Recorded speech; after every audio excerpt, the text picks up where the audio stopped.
ॐ वसुदेवसुतं देवं कंसचाणूरमर्दनं देवकी परमानन्दं कृष्णं वन्दे जगद्गुरुम्।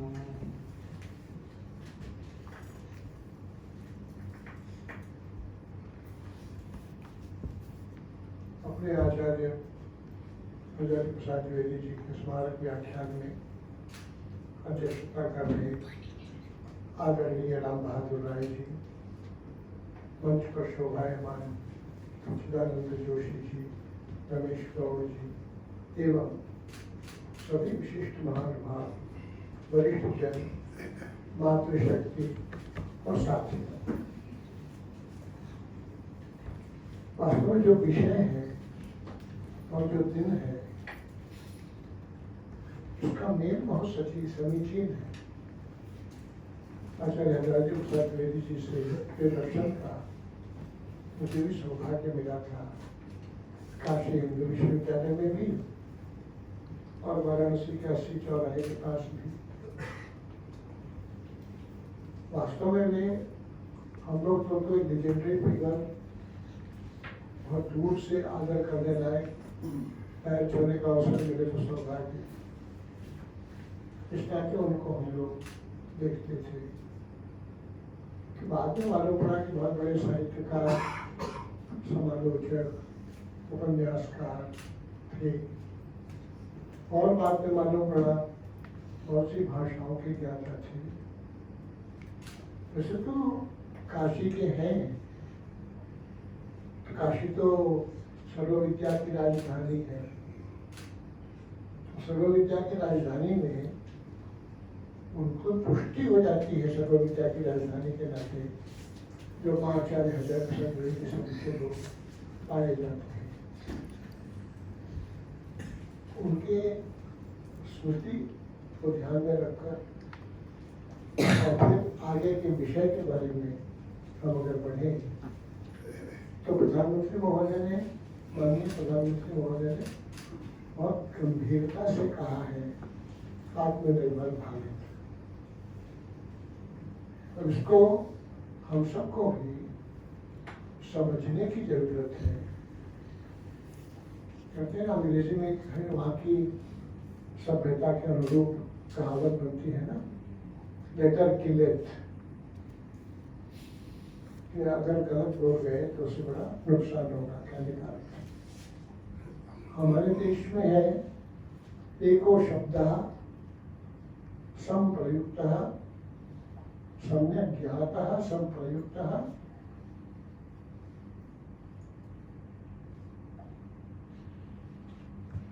स्वर्गे लोके च कामधुक् भवति। इस शब्द का अर्थ यहाँ तक भी हमारे देश में कहा गया, शब्द अर्थोन धावति, शब्द की महिमा हो है। इसलिए इसमें देखेंगे कि आत्मनिर्भर भारत, इसमें विशेष तौर पर भारत और आत्म, इनको समझ लेने की जरूरत है। निर्भरता के बारे में इतना समझ लें, निर्भरता दासत्व नहीं है, और निर्भरता में एक विशेष प्रकार की सहयोगिता का भाव है और कुछ योगदान का स्वभाव संस्कार से अभिव्यक्त होगा। इसमें भी वही दो बात है, आत्मनिर्भर। तो भारत के बारे में सोचना है, इसके भारत क्या है, क्या जरूरत है, इसको समझने, और आत्म क्या है भारत का, ये समझने की जरूरत है। नहीं तो हम आत्मनिर्भर होने के नाते जानते हो अनजान में किसी और पर निर्भर हो जाए। तो आत्मनिर्भर मतलब आत्म क्या है, कोई किसका आत्म, भारत का आत्म। ये दोनों का ठीक मेल रहेगा तब आत्मनिर्भरता कल्याणकारी होगी सबके। इसलिए जब हम इसका विचार करें तो भारत का विचार करें।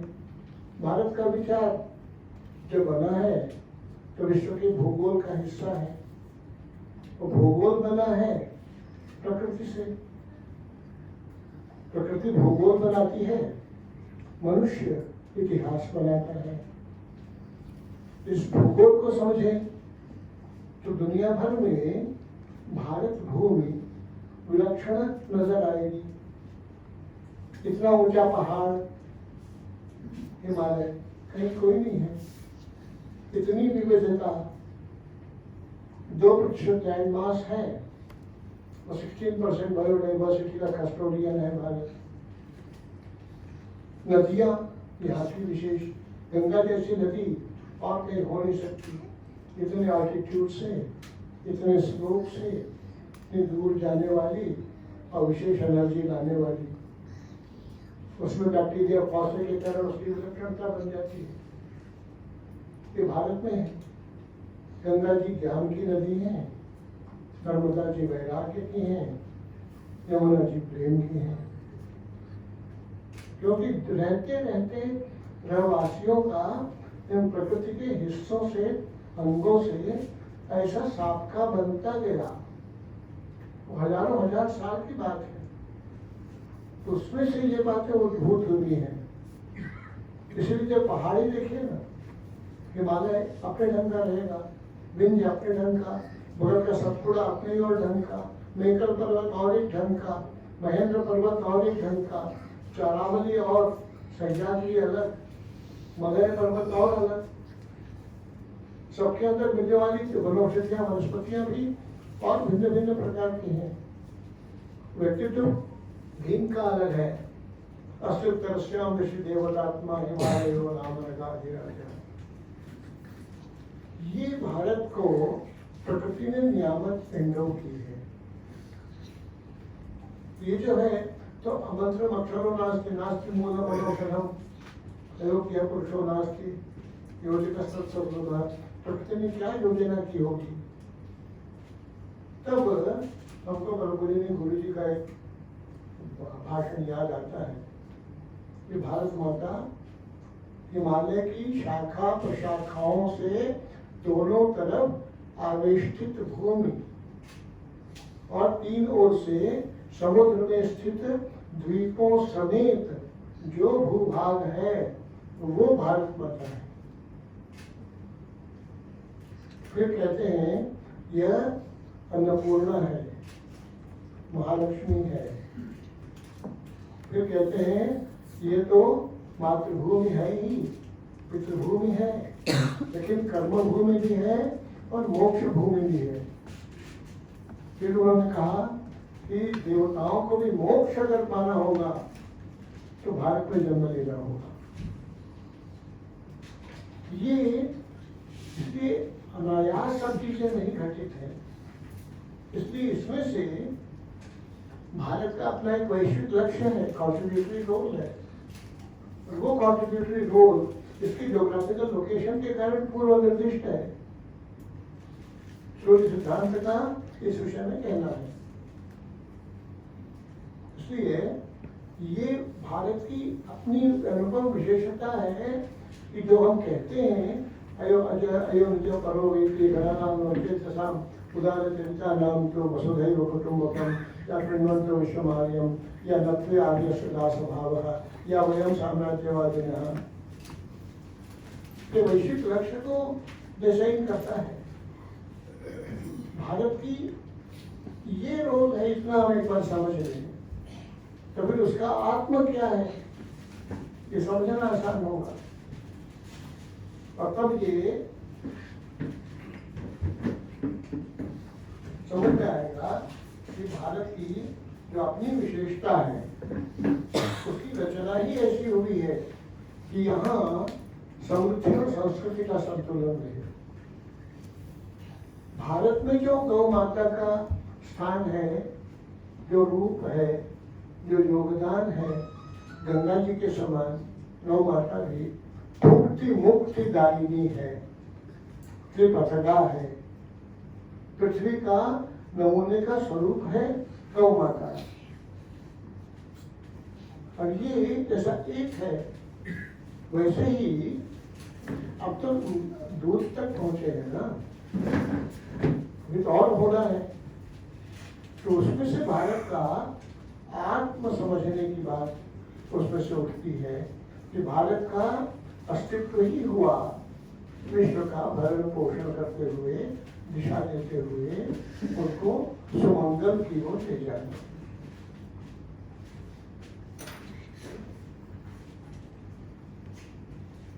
और इसके अनुसार ही हमारे यहाँ जीवन सह जीवन करते हुए प्रकृति के साथ अनुकूलता, जब 127 इको एग्रो क्लाइमेटिक जोन है भारत की, इतनी विविधताएं हैं, दुनिया में कहीं भी नहीं इतनी विविधता। फलतः कॉन्ट्रीब्यूटरी लोग सबसे सशक्त भारत का बनता है। और इसमें जीवन रचना भी ऐसी बनती है प्रकृति के साथ तादात्म्य और करते हुए यहाँ समाज की रचना जो बनी उसका मूल तत्व हो गया धर्म। तो धर्माधिष्ठित समाज रचना, धर्म नियंत्रित राज्य, धर्म अनुकूल समाज और धर्म प्रवण व्यक्ति, ये रचना खड़ी हुई है अपने देश में। और इसका भी आधार क्या? तो आधार ईशावास्योपनिषद ने कहा जो कुछ है वो हमारा नहीं है। ईशावास्यमिदं सर्वम यत्किंच जगत्याम जगत, जो कुछ भी जड़ चेतन जो भी चीजें हैं वो ईशावास्य, ईशा की है, भगवान की है। तेन भुंजी था त्याग पूर्वक भोग करो, माँ गृह कस्य धर्म, अन्यों की धन संपदा आदि पर नजर न डालो। ये जीवन का सूत्र मानो ईशावास्योपनिषद के पहले ही श्लोक में ऋषियों ने उद्घाटित किया।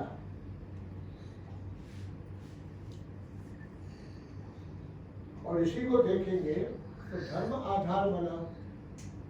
तो भारत का काम्य स्वरूप, राजनीति का कहिए या सत्ता का कहिए, तो राम राज्य आज भी अभीष्ट है। जनमानस में सबसे अच्छा क्या? यानी राम राज्य। रामो विग्रहवान धर्म। तो धर्म के आधार पर अर्थ और काम की प्राप्ति और उसके बाद मोक्ष का प्रयास। और जीवन भी कैसा सही? तो जीवन भी सही ऐसा कि संयमित उपभोग और जीवन सार्थक होता है।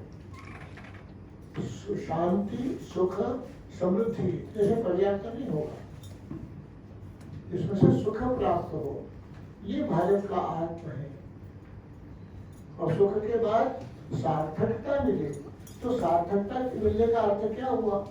जैसे सम्राट शिवी हुए, न तो हम कामये राज्यम न स्वर्गम न पुनर्भवम कामये दुख तप्तानाम प्राणिनाम आदिनाशनम, यही जीवन का लक्ष्य। फिर दधीची की जीवन संस्कृति बनी, लोक कल्याण के लिए स्वयं को न्यौछावर करना।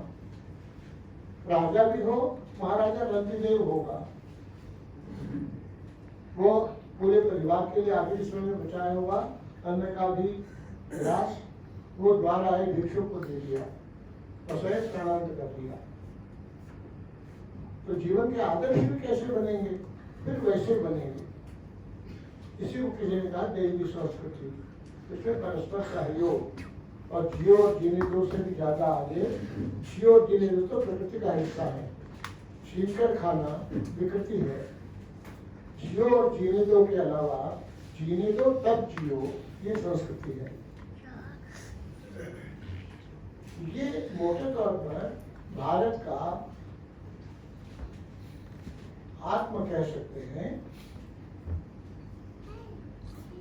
और इसमें से जो व्यवस्था भी बनी वो एकायतन, बहुलायतन, सकलायतन की राज्य व्यवस्था, जिसमें सर्वसम्मति, नाम सहमति, सर्वानुमति ये उसका स्वरूप रहेगा। और आर्थिक व्यवस्था में भी अधिक से अधिक उत्पादन, शतहस्त समाहर, सहस्र समाहर, शतहस्त भी किया, जीवन दर्शन का हिस्सा बना। जीवन का दर्शन ये बनेगा कि जो जन्मा है खाएगा, कमाने वाला खिलाएगा। ये नेचुरली उसका स्वरूप आता जाएगा। और जब ये स्वरूप आएगा तो उसके कारण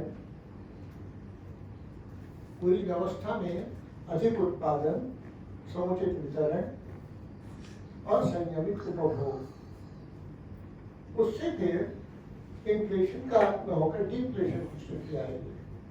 तो डिफ्लेशनरी इकोनॉमिक्स, सरप्लस, फलतः राम राज्य। और फलतः राम राज्य का वर्णन जो आया है वो सब चीजें प्रकृति के अनुकूल आई है।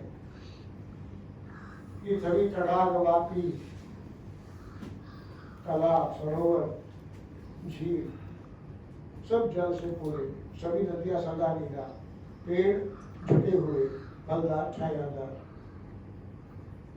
फिर जो वहाँ राज्य की भी व्यवस्था थी, ये समुद्र रत्न उगलता था और रत्न प्राचीर पर या फुटपाथ पर जड़े रहते थे। बाजार मांग से कटे हुए थे, किसी चीज की कोई कीमत नहीं थी, केवल जिसको जरूरत है वो आकर पसंद किया, उस हमारे सामान को बनाए हुए, तो हमारा मूल्य वसूल हो गया।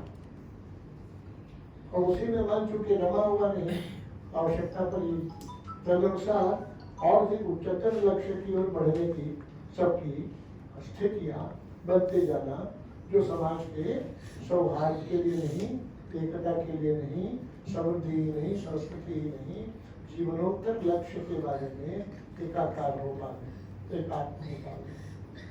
राम राज्य का विषय तो वही था। ये मतलब जो हम आत्म सोचते हैं तो आत्म का विवरण ये सब है, और ये सब चीजें मोटे तौर पर चली। मोटे तौर पर चली तो उसमें क्या हुआ कि भौगोलिक इन विशेषताओं के कारण धीरे धीरे अर्थ का प्रभाव हुआ। अर्थ का प्रभाव हुआ तो उसके कारण सद्गुण विकृति एक तरफ, उससे ज्यादा प्रमाद और आलस्य बढ़ा, फलतः उद्यमिता में कमी आई। तब उसमें से और विकार आए, जिसको सॉवरेनिटी की कल्पना है। तो पश्चिमी सॉवरेनिटी की कल्पना तो 1643 वेस्टफालिया जब इकट्ठे हुए थे, कन्वेंशन साल भर चला था, उसमें नॉन इंटरफेरेंस आदि का डॉक्ट्रिन बना था। हमारे देश का तो ऐसा नहीं था। इतिहास जब से हम आंखों खोली, हमको उसने राष्ट्र के रूप में पाया। ये हमारी राष्ट्र का देने का भाव ही राज्य, और राज्य से ही बना राष्ट्र। नेशन स्टेट तो वेस्टफालिया के पहले का कंसेप्ट नहीं है, जबकि राष्ट्र तो हमारा काफी प्राचीन काल से है। तो राष्ट्र और नेशन एक प्रकार का अर्थबोध करने वाली शब्द नहीं है, जैसे धर्म और रिलीजन नहीं है, जैसे संस्कृति और कल्चर नहीं है। ऐसे ही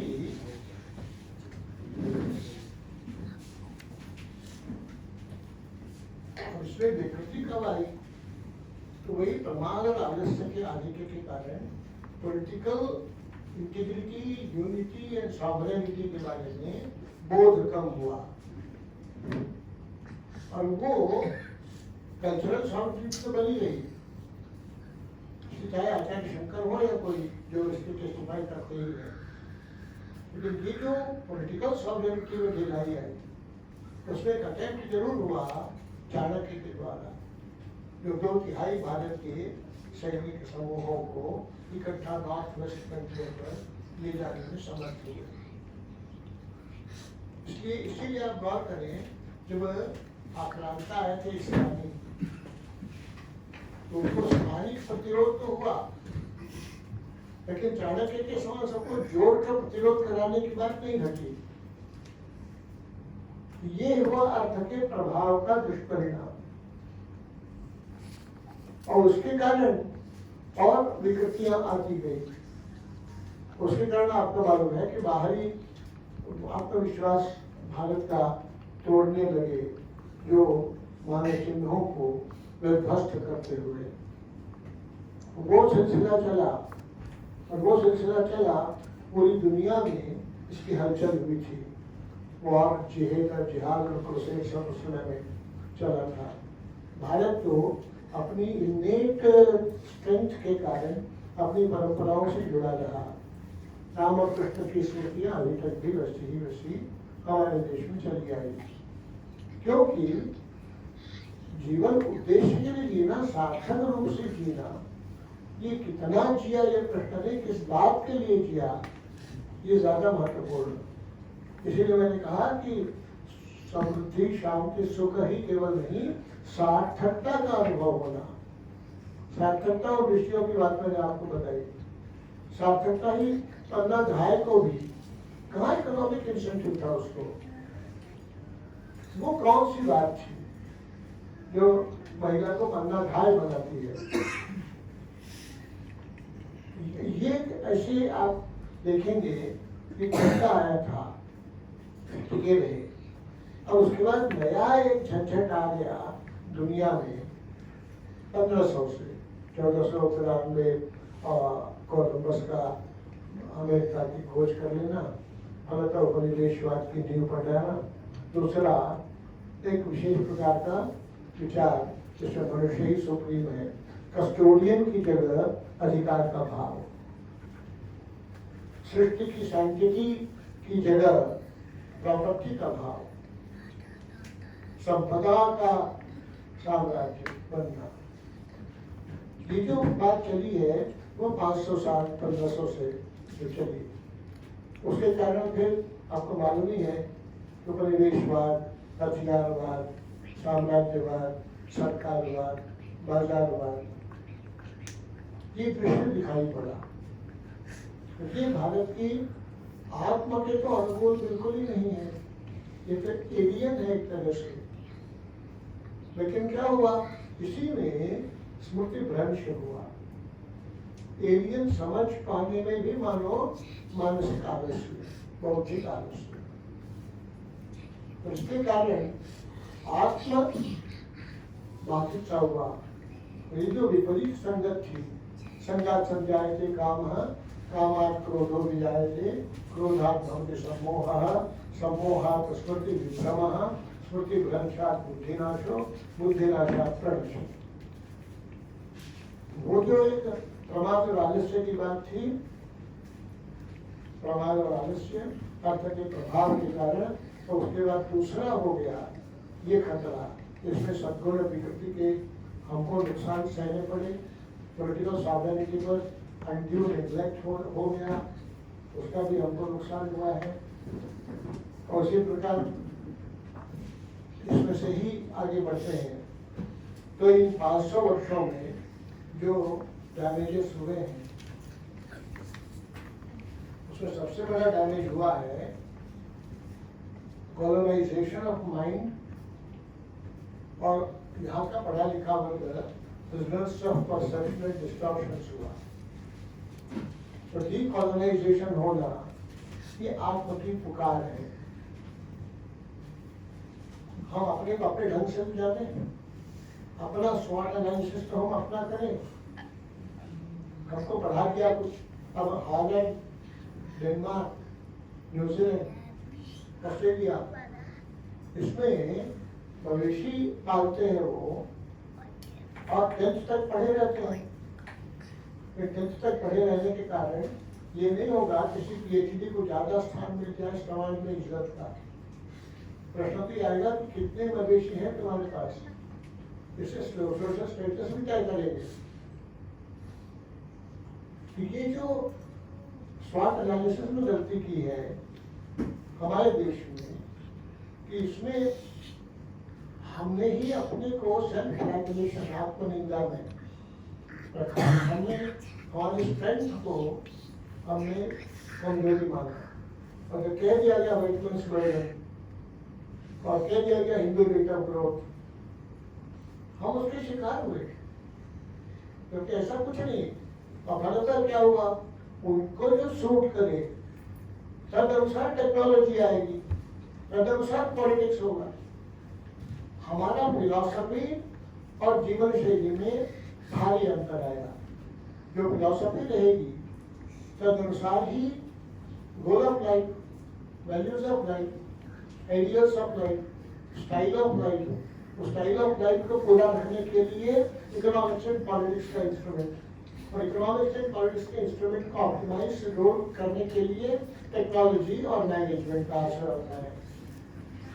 अब ये सब चीजें जो चली वो उपनिवेशवादी वृत्ति के अनुसार चली। अब ये जो चली है, लेकिन मैं दूसरा आपको कहूंगा कि भारत में एक सिविलाइजेशनल अपसर्च भी हो रहा है, और इसका विशेष अध्ययन करना हो तो हिस्टोग्राफ देखिएगा, जिसमें 10 सिविलाइजेशंस का कंपैरेटिव स्टडी है, जिसमें भारत के बारे में भी है। भारत और चीन ही 2 सभ्यताएं ऐसी रही हैं जो 5000 साल से ज्यादा की लॉन्गेविटी है, बाकी सब अधिकतम 2400 साल की है। और उसके बाद भारत का वीकेस्ट पीरियड रहा 1750 से फिर ऑनवर्ड राइज है। ऑनवर्ड राइज में ही जो आप इसको कैलकुलेट अगर करेंगे तो इंटरेस्टिंग बात होती है कि हिस्टोग्राफ का एक तरफ देखिएगा, दूसरी दिखेगा आपको भी, सबको कई लोगों को मालूम होगा कि 60 वर्ष का एक चक्र होता है, 30 वर्ष का अर्ध चक्र होता है, और हर वर्ष के नाम होते हैं जो 60 वर्ष बाद रिपीट होते हैं। इसलिए षष्ठी पूर्ति भी जब करते हैं तो फिर से उन संस्कारों को दोहराया जाता है। ये जो देखेंगे आप 1857-50 के बाद जो जागरण होता है, 1860 से आप 60 साल के लिए 1920 आजादी आंदोलन का मास मैनिफेस्टेशन क्रिएट होने लगता है। फिर 30 साल जोड़िए तो 1950 संविधान लागू होता है। अंग्रेज फंक्शनली जाग चुके होते हैं, इमोशनली गुलाम बनाकर गए हैं। और उसके बाद आगे आप देखिए 1950 से तो 30 साल 1980, तो बस वर्ड रहता है पॉलिटिक्स में सोशलिज्म का। जो जितना सोशलिज्म के नजदीक वो उतना मध्य मेन स्ट्रीम में रहेगा, और जो इसका सोशलिज्म से दूर वो उतना ही मार्जिनलाइज रहेगा, तिरस्कृत रहेगा। तो उसमें भी आप गौर करें तो 3 प्रकार की ताकतें ऑपरेट कर रही। एक, जिनका कहना है कि भारत एक मल्टीनेशनल सबकॉन्टिनेंटल नेशन तो है नहीं। संविधान सभा के पहले भी उन्होंने 17 संविधान सभाओं की वकालत की थी। दूसरी ताकत है जो ये मानकर कि भारत एक नया देश है जो 1547 को पैदा हुआ है। इसलिए इन दोनों के धारा का कहना है अतीत से बोझ उतारो तब आगे बढ़ पाओगे, अतीत को ढोगे तो पीछे ही रह जाओगे। परंपराओं का तिरस्कार, स्वॉट एनालिसिस का उल्टा करना, ये सब हुआ है। परानुकरण की ओर ले जाना, संकल्पनाओं की दृष्टि से भी नहीं, जीवन शैली की दृष्टि से भी। जैसे इसकी उदाहरण देने की जरूरत नहीं है, आप भी देखेंगे जहाँ गर्म मुल्क के लिए जो व्यवस्थाएं चाहिए, ठंडे मुल्क के लिए जो व्यवस्थाएं चाहिए, आप गर्म मुल्क पर वो सारी व्यवस्थाएं ला रहे हैं, ये तो वो ठीक नहीं है। खैर ये जो हुआ, इनमें तीसरी ताकत भी चल रही थी जो ये मानता है कि भारत एक राष्ट्र है, प्राचीन राष्ट्र है, सनातन राष्ट्र है, वैभवशाली अतीत रहा है, वर्तमान चिंतनीय है, भले ही भविष्य सुनहरा और बनेगा, तो हम ये कर सकते हैं। उसके लिए जरूरी क्या था? जरूरी था सत्वबोध, आत्मविस्मृति से मुक्ति। हम क्या है ये जानना। सत्वबोध से स्वाभिमान, स्वाभिमान से आत्मविश्वास, अपने ऊपर भरोसा, उस आत्मविश्वास से अपने अनुसार योजना, क्रियान्वयन, सब चीजें होना। तो उसी में से जब आगे बढ़ेंगे 127 इक्वल ग्रुप डायमेटिक जोन्स के अनुसार पॉलिटी एंड इकोनॉमी की पुनर्रचना करना। मोस्ट कटिगुअस नेचुरली सुटेबल यूनिट्स, ये 127 है। दीनदयाल जी ने क्रम से 85 जनपदों का उल्लेख किया था। पंचायत, जनपदीय, पंचायती स्वराज्य व्यवस्था, ये पॉलिटिकल सिस्टम की बात दीनदयाल जी ने कही थी। तो ये पॉलिटिक्स एंड इकोनॉमिक्स को, इकोनॉमी की स्थितियों को रीऑर्गेनाइज करना, भारत के अपने ईथॉस and compatible with the needs के फैक्टर्स, भारत की अपनी स्वाट एनालिसिस करना, और स्वाट एनालिसिस करना मतलब उसके अनुसार अपना मिशन मोड में आगे की बातें लाना। जैसे छोटी सी बात है, हमारे यहाँ सबको मालूम था कि जल कम है, 100 दिन बरसता है, 100 घंटे बरसता है कुल मिलाकर, और 365 दिन चलाना है उसका। तो हम लोग इस बात को अच्छी तरह नहीं समझते थे। अब ऐसा न करके आप इफरात पानी इस्तेमाल करिए। आप इन सब में देखेंगे, गांधी जी हो या जैसे कुमार अप्पा हो, वो इस प्रकार की बातें बोल रहे होते हैं। आजादी के बाद उन सबको साकार करने का मौका नहीं मिला। जैकेंटिसिज्म के हम शिकार हो गए थे। उस समय की आवश्यकता कुछ लोगों को लगी होगी, लेकिन स्वास्थ्य एनालिसिस जब हम करते हैं तो लगता है भैया भारत के पास तो घर की माता, गौ माता, धरती माता को एक दिव्य त्रिकोण है जो सतत जागृत है, जो भारत के लिए समृद्धि और संस्कृति का आधार है। ये हो सकता था, लेकिन हम उसमें चूक गए। तो 3 बातें अभी भी करें। एक, जलाशय बनना, हर पंचायत में 4 तो बन जाए, तो 2.5 लाख पंचायतें हैं, 10 लाख तो बन जाए। और दूसरा, फॉरेस्ट कवर 33% तो होना चाहिए, छोड़िए 20% तो ला दें। तो इसमें जनता भी सहयोग करे, सरकार भी सहयोग करे। सरकार के साथ एंटाई रिलेशन रखने की बहुत पैथोलॉजिकली जरूरत नहीं है। तीसरा है मवेशी पालन, गौ पालन विशेष तौर पर, उसमें भी देशी नस्ल की गाय। जब देशस्य यो जंतु हो तब देशस्य तदौ कथम। ये अगर हम 10 साल भी कर लेते हैं तो चेहरा तो बदल जाएगा देश का भी, और देश का कॉन्ट्रीब्यूटरी रोल बढ़ जाएगा। और ये आत्म को ठीक पहचान कर दिया हमने किया है, पूरी दुनिया को हमने सिखाया है। भारत जब जब समृद्ध हुआ है, सुसंस्कृत दृष्टि से आगे बढ़ा है, पूरी दुनिया को बेहतर बनाने में भारत के लोगों का की जिंदगी लगी है। हमारे पुरखों ने पराक्रम किए हैं, हिमालय के पार जाकर के भगवा झंडा गाड़ा है उन्होंने। ये सब तो हमने किए हैं, और ये फिर कर सकते हैं। क्षमता है केवल स्वाद एनालिसिस करने की, और तदनुसार दूसरे हमको क्या कहते हैं, अरे भैया चिंता की जरूरत नहीं है, कोई भारत आइसोलेट होने वाला नहीं है। तो दुनिया का 17% पॉपुलेशन है दुनिया में भारत, चाह कर के आइसोलेट नहीं हो सकता, लेकिन हाँ ऑन अवर टर्म्स हम रह सकते हैं। उस ऑन अवर टर्म्स जब रहते हैं तो वही है आत्मविश्वास, और उसमें से बात आएगी हम आत्मविश्वास का आधार पर अपने अवर टर्म्स के आधार पर चलेंगे तो हम अन्यों को अपने टर्म्स पर निगोशिएट कर पाएंगे। और कोई आइसोलेट नहीं कर सकता विश्वास करना है, और आत्मविश्वास से ही स्वावलंबन आएगा। स्वावलंबन से ही सरप्लस का विनियोग हम जगत कल्याण के लिए कर पाएंगे, क्योंकि केवल होल्डिंग अपना स्वभाव नहीं है, संयमित भोग अपना स्वभाव है। यही ईशावास्य उपनिषद का वाक्य है, यही रामराज्य की सीख है हमको। तो इस दिशा में हम जरा सोचे और आत्मविश्वास के साथ पढ़े, और 3 चीज जो मैंने बताई, जलाशय की, फॉरेस्ट कवर की, और ये बाकी तो भारत की मेधा, भारत की क्षमता, भारत की युवा शक्ति अब तो 3 प्रकार के हैंडओवर से पार हो रही है। एक तो कॉलोनियलिज्म का, दूसरा पार्टीशन का, तीसरा सरकारी डिपेंडेंस के हॉलो सोशलिज्म का। हम अपनी राह चले, हम तिलक चले वो राह होगी, और दुनिया को ये अपेक्षा है कि हम उसको राह दिखाएं।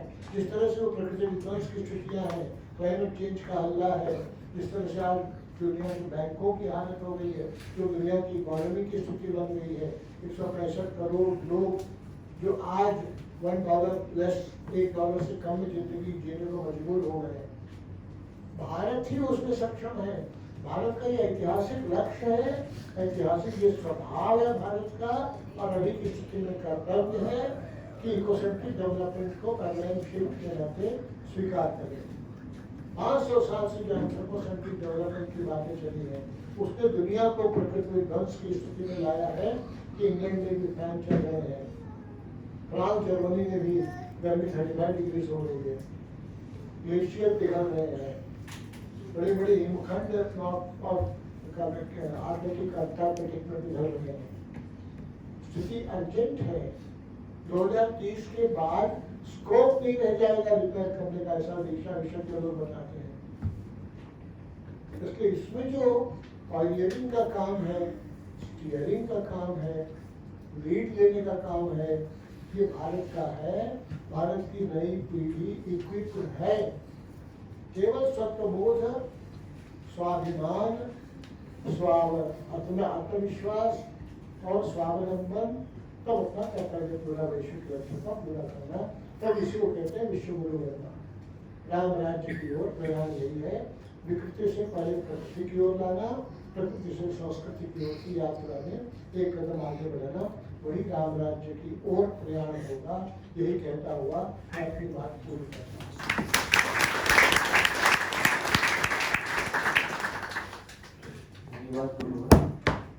आत्मनिर्भर भारत विषय पर मार्गदर्शन कराने के लिए आप इस सत्र के अध्यक्ष तथा इंदिरा गांधी राष्ट्रीय कला केंद्र परिवार के प्रमुख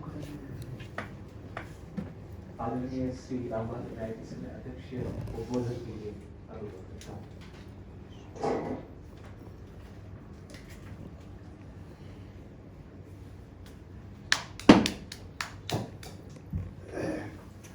आदरणीय गोविंदाचार्य जी,